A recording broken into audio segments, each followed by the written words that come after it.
ரசூல்லா என்ன பண்ணுறாங்க, ஆயிஷா வீட்டுக்கு வந்தோடனே அபூபக்கர் ரலியல்லாஹு அன்ஹு கூப்பிட சொல்லி ஆயிஷா ரலியல்லாஹு அன்ஹா சொல்கிறாங்க, நீ உனது தந்தை மற்றும் சகோதரரை கூப்பிடு, நான் ஒரு கடிதம் எழுதி தருகிறேன், இல்லாவிட்டால் வேறு யாரும் நானும் தகுதியுள்ளவன் என்று போட்டிக்கு வருவார்கள். இது ஒரு மறைமுகமாக ரசூல்லா சொல்கிறாங்க. எந்த போட்டி, எந்த விஷயத்துக்காக தகுதி, ஆக்சுவலாக கிலாஃபத்தை தான் குறிக்கும், ஆனால் மறைமுகமாக குறிக்கும்.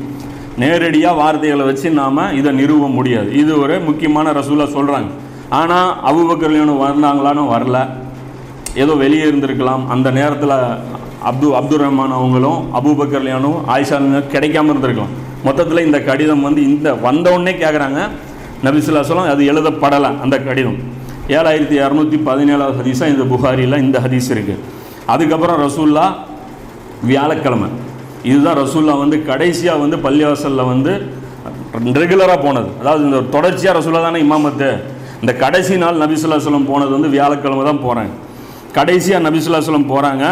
மரண தருவாயின் நோய் ஆரம்பித்த போது தலையில் ஒரு கட்டு போடப்பட்டிருக்கு. ரசூல்லாவுக்கு புதுசாக பார்க்குறாங்க சஹாபாக்கள், என்னடா அது தலையில் ரசூல்லா ஒரு கட்டோட வர்றாங்களே அப்படின்னு. ஆக்சுவலாக ரசூல்லா பற்றி தெரிஞ்சுங்க, அந்தளவுக்கு ஒரு நோய்வாய் படவே மாட்டார், ஹெல்த்தியாகவே இருப்பார். முடங்கி போய் அவர் இருந்ததே கிடையாது, எப்பயுமே இருப்பாங்க.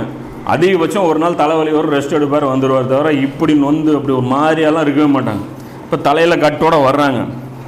வரும்போது தலையில் ஒரு கட்டு இருந்த நிலையில் எங்களிடம் வந்தார்கள். மிம்பரில் நின்று கொண்டு ரசூல்லா மிம்பரில் நின்று சொல்கிறாங்க, நான் இப்போது ஹவுலுல் கௌசரில் நின்று கொண்டிருக்கிறேன். நான் இங்கே மிம்பரில் நின்றுருக்கிறேன்ல, நான் ஹவுலுல் கௌசர்கிட்ட நின்றுட்டுருக்கிறேன் அப்படின்னு சொல்லிவிட்டு, ஒரு அடியானுக்கு உலகின் கவர்ச்சியும் அதன் கருவூலமும் கொடுக்கப்பட்டது. ஒரு அடியானுக்கு உலகத்துடைய கவர்ச்சியும் அதனுடைய செல்வங்களும் கொடுக்கப்பட்டது. ஆனால் அவரோ மறுமையை தேர்ந்தெடுத்து கொண்டார். ஆனால் அந்த அடியார் மறுமையை தேர்ந்தெடுத்துக்கிட்டாரு அப்படின்னு சொல்லி ரசூல்லா ஜென்ரலாக ஒரு ஸ்பீச் கொடுக்குறாங்க. அபூபக்கர் ரலியல்லாஹு அன்ஹு அழுவ ஆரம்பிச்சிடுறாங்க. அதை கேட்ட அபூபக்கர் ரலியல்லாஹு அன்ஹு அவர்கள் ஏன் அப்படின்னு அழுகுறாரு. அழுத உடனே பக்கத்தில் இருக்கிறவங்க என்னங்கிறாங்க, இந்த முதியவர் அழுகுறாரு, இந்த வயசானவர் மட்டும் ஏப்பா அழுதுட்டுருக்காரு, அவர் நல்ல விஷயம் சொல்கிறாரு, மறுமையை தேர்ந்தெடுத்தாங்கிறாங்க, அதுக்கே இவர் அழுகணும் அப்படின்னு சொல்லி கேட்குறாங்க. இது பார்த்தீங்கன்னா புகாரியில் 3654, அப்புறம் திர்மிதியில் பார்த்தீங்கன்னா 3659 ஹதீஸாக அது இருக்குது. இதில் மக்கள் யாரும் விளங்கி கொள்ளலை, அபூபக்கர் ரலியல்லாஹு அன்ஹு அவங்கள தவிர. இவர் உடனே அபூபக்கர் என்னங்கிறாரு, அல்லாஹ்வுடைய தூதரே, எனது தாயும் தந்தையும் உங்களுக்கு அர்ப்பணமாகட்டும், எங்கள் அனைவரின் செல்வங்கள், உயிர்கள், குழந்தைகள் உங்களுக்கு அர்ப்பணமாகட்டும், இது எல்லாமே உங்களுக்கு அர்ப்பணமாகட்டும் அப்படிங்கிறாரு.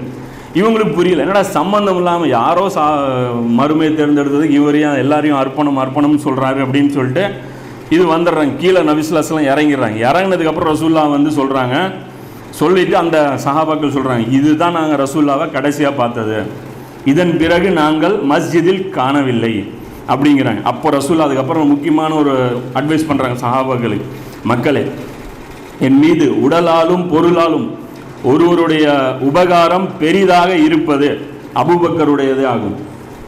எனக்கு ஒருத்தர் ஹெல்ப் பண்ணியிருக்கிறாரு அப்படின்னா அது ரொம்ப ஜாஸ்தி அப்படின்னா அபூபக்கர் தான். எனது இறைவனை விட்டு மனிதர்களில் யாரையாவது ஒருவரை உற்ற தோழராக நான் எடுத்துக்கொள்வதாக இருந்தால் அபூபக்கரை தேர்ந்தெடுப்பேன். ஸோ ரசூலுல்லாஹ் ஃப்ரெண்டு யார்? அல்லாஹ்.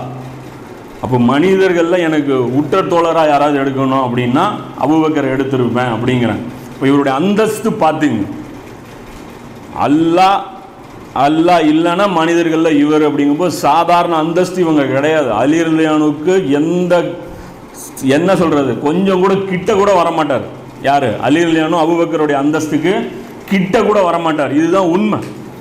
ஆனால் அவருடைய அந்தஸ்து வேற, இவருடைய அந்தஸ்து வேற. ஆனால் பெருசு யாருன்னா அபூபக்கர் தான். இது அலிக்கு எனக்கும் தெரியும், என்னை விட 100 மடங்கு அலி ரலியல்லாஹு அன்ஹுக்கு தெரியும். அது ஷியாக்களும் புரிஞ்சு வச்சிருக்காங்க. ஏன்னா நஹஜுல் பலாகாங்கிறது ஷியாக்களுடைய புஸ்தகம். எல்லா இடங்கள்லையுமே அபூபக்கரை புகழ்ந்து தான் அந்த புஸ்தகம் இருக்குது. ஷியாக்களுடைய புஸ்தகங்களே இருக்குது. இன்ஷா அல்லாஹ் அது ஒரு நாளைக்கு பார்ப்போம். ஷியாக்களுடைய புஸ்தகங்களில் சஹாபாக்களை திட்டி தான் இருக்கா இல்லை புகழ்ந்து இருக்கா அப்படிங்கிறது பார்ப்போம். அந்த புஸ்தகங்களே இருக்குது, ஹதீஸ்கள், சையான ஹதீஸ்கள் இருக்குது. அப்போ என்ன விஷயம்னா இது சொல்கிறாங்க, சொல்லிட்டு இஸ்லாத்தில் இருக்கக்கூடிய சகோதரத்துவம் மட்டும்தான் உங்களுக்கும் எனக்கும் காமனு.